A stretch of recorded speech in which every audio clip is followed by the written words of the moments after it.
This is Kevin Graham at TechGno, turning Tech Talk into Biz Talk. And folks, you are in for a big treat. What is the future of the CIO? Let's listen to CEO Tom Zehren, Infotech Research Group. As you reach the state of the exponential IT leader, you have an opportunity to become the COO, or the operations leader of your organization.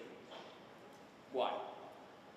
Well, the answer is, as we are autonomizing business capabilities, not just automate, but autonomizing, we're de facto already becoming the COO. That's what COOs do. They automate and autonomize, and then usually they have people who actually do it. But in this case, it's machines. And we own those, and the models. So there's a viable path to become the COO of your company from the CIO path. And then there's a third one, which is becoming a division leader. Like a true leader, own the whole P&L. Again, why? Because that's where value creation is happening. In the divisions, every project today is an IT project. Every project is an IT project. And if you really want to create value in a divisional leader role, it's unthinkable to do this without technology today. So now you say, okay, I see three paths. Fourth path is I just, stay in my role. Bad news, gonna be hard. Why?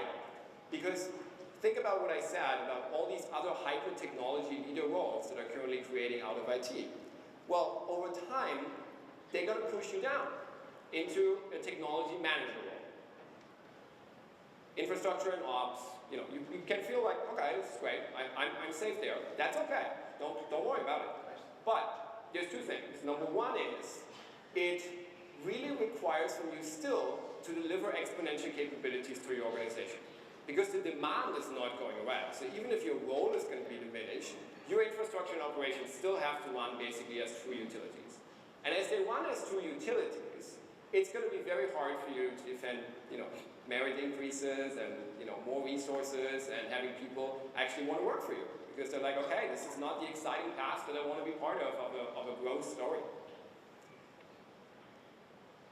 So the only viable path for you to stay in the CIO role in the mid to long term is to become an exponential IT leader and follow that trajectory.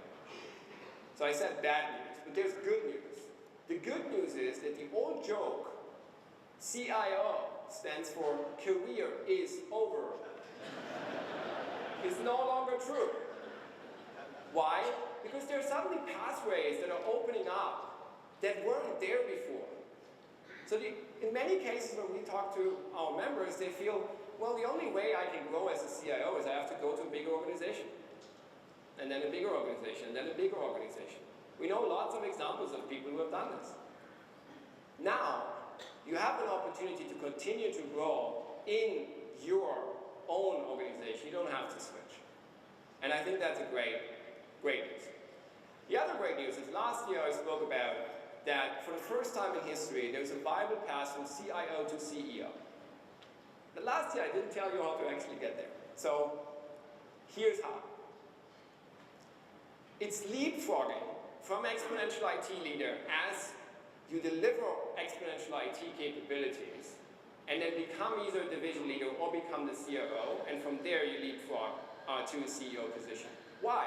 Because boards understand that CEOs today really have to understand technology. Really. So if you understand technology and you understand the business and how value is really created, well, who else should be first in line to take that role? Gno. It's Irish for business. TechGno, turning Tech Talk into Biz Talk.